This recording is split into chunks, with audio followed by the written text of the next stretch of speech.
Welcome to Good Soil Talk Double B, the second in a five-part series called Christianity, a Reboot.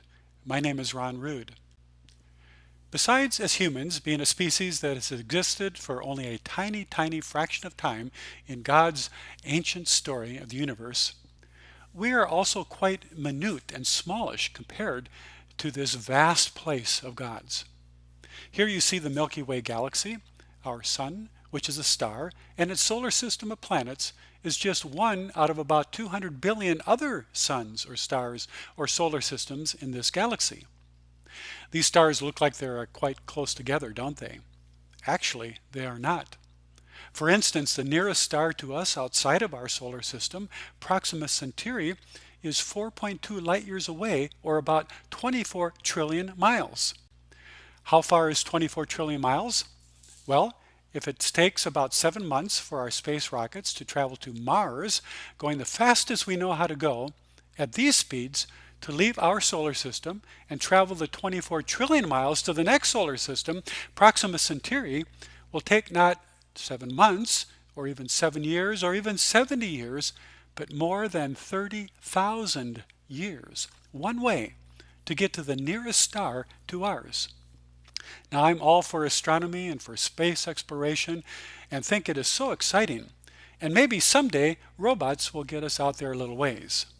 But the truth is, as a species, we're not going anywhere.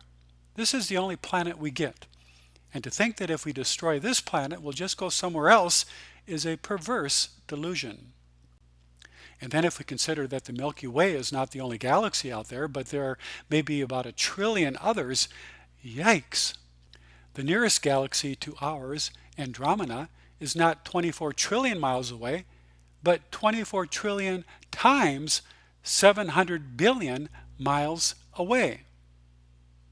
So, Star Trek, it's fun, science fiction, certainly, but it's not going to happen. And Star Wars, yikes, what a major underachievement in terms of a screenplay. Yeah, we're going to go to other stars and fight wars. And Battlestar Galactica, intergalaxy warfare? Come on, Lord have mercy. So, God's universe and God's story is incredibly ancient and incredibly vast. And then if you consider multi-universe theory, that is, the idea that our particular universe is just one of these bubbles among many others, then we really can see ourselves as quite smallish indeed. So in the first Good Soil Talk, Double A, I suggested that the modern religions of Judaism and Christianity, only 3,500 and 2,000 years old respectively, arose in response to a recent regression that was beginning to take hold in our species. A shrinking not so much in smarts, but in something God values more, intelligence and wisdom. And I suggested that at the core of this shrinkage was a worldview that asserted human preeminence, a regression that has transformed us from being eco-participatory, which Homo sapiens have been mostly for the first couple 100,000 years of our existence, to being egocentric, turning much of humanity into a force of harm. In this egocentric worldview, humans see themselves as separate from the rest of the world, superior to the rest of the world, the reason for the rest of the world, and the rulers of all that is, seen and unseen. Protagoras captured this aberration just 2,500 years ago when he asserted, man is the measure of all things. We are the yardstick, the plumb line, the judge of what is of value and what is not. Francis Bacon put it another way. Man, if we look to final causes, may be regarded as the center of the world, insomuch that if man were taken away from the world, the rest would seem to be all astray without aim or purpose. Really? More recently, the state of Arizona, as they considered water usage, said it this way. Key to this roadmap is the understanding that the water needs and health of an ecosystem are defined within the context of human priorities. So, what is this worldview? Well, sometimes it's called human exceptionalism. Others call it anthropocentrism or anthropo-narcissism. Anthropos is the Greek word for human. A friend of mine calls it diva theology. I call it humanism. That is, a worldview that positions ourselves as primary, A number one, the ones above all others. Humanism's creed is this: nature is a jungle, a dangerous, deficient, defiant, disorderly enemy. It is wild and needs to be tamed, broken and needs to be fixed, inept and needs to be colonized, a wasteland just waiting for us to develop it.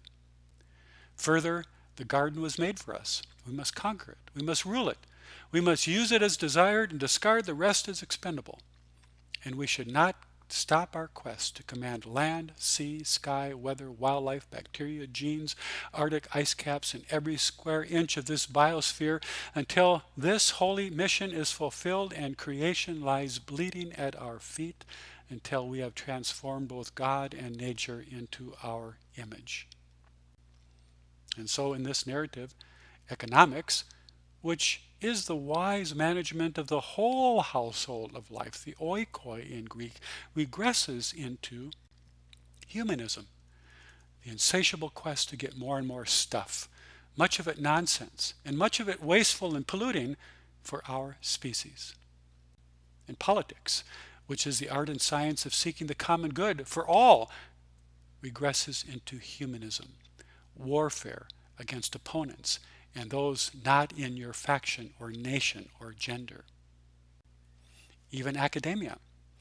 I'm always amazed at how careful professors have to be in justifying their research and grant proposals in terms of profitability and comfort for humans. Science, too, which should seek to learn everything it can about God's world and then produce goods and services that are wholesome and complementary to God's creation, has unfortunately regressed into what we might call scientism. That is, enterprises that lord it over nature, that treat God's world as a thing, and it a mere commodity to manipulate as we see fit. And even Christianity, and this is a pretty arrogant accusation to make, but I make it anyway. Even God's story of life and God's story of Jesus has become pathologically anthropocentric, that is, humanism, a mere and diminutive melodrama about how much we think God gushes over us. So, if we are not divas and the sole subjects of God's love, what does it mean to be human? Well, we are mammals with mammary glands, backbones, and fur or hair.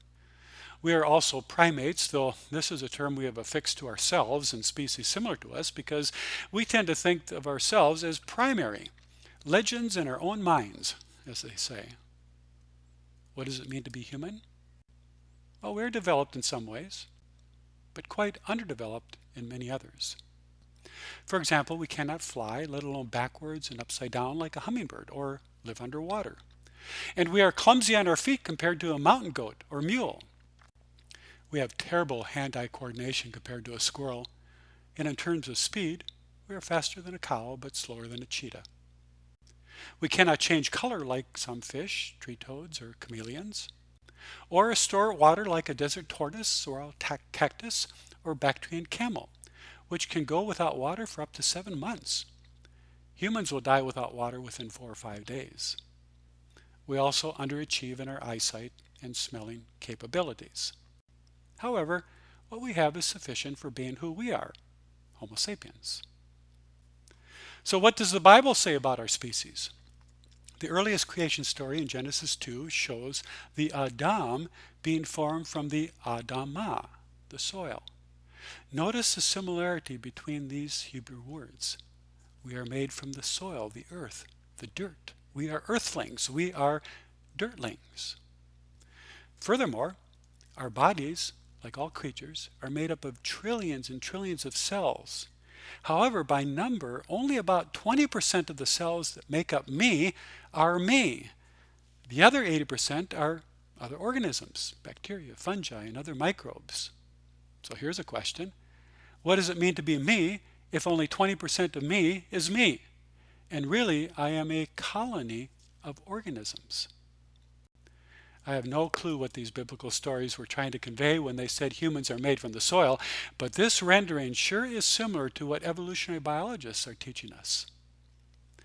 Or consider the more recent creation story in Genesis 1, wherein the biblical storytellers in verse 26 on the sixth day put into the mouth of God, Elohim, these words, "Let us make humankind in our image." Have you ever wondered who us and our are? And who is God talking to anyway? In seminary, I think it was suggested it might be the Trinity, though this doesn't make sense in a Hebrew text. Or a heavenly court of some kind, or maybe it's simply a literary device known as the royal we. Here's a thought. Could it be that the storytellers are portraying the deity as conversing with the other microbes and plants and trees and animals that have already been created? Now, let us make this next creature in our image, so that humans, as well as all other creatures, are created in the image of God and in the image of all other creatures, and we forget either at our peril. Again, I have no idea what these storytellers were ultimately trying to say, but this too fits with evolutionary biology. What does it mean to be human? Even the biblical writers wrestled with this question. And not every biblical writer got it right, in my view. What biblical scholars call the priestly writers in Genesis 1 also claim for humans dominion over the fish of the sea, the birds of the air, the cattle, and all wild animals of the earth. In my opinion, they are wrong. The ecosystems and communities of life in God's household do not need humans to steward them. They have been fine without us for most of Earth history and would be fine without us again should we go extinct. Though they would probably appreciate it if we would learn how to steward ourselves more responsibly. That is, if we would learn to self-regulate with some intelligence and wisdom our destructive tendencies. No, the planet doesn't need us to save the planet, except to be saved from human malfeasance. Even the writer of Psalm 8 was only partially correct. The writer starts out wonderfully by saying to God, "When I look at your heavens, the work of your fingers, the moon and the stars that you have established, what are human beings that you are mindful of them, mortals that you care for them?" The psalmist is rightfully in awe that the deity would even care for us.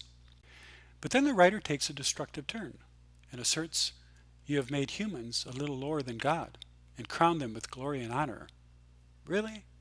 You have given them dominion over the works of your hands and put everything under their feet. Well, how is that going?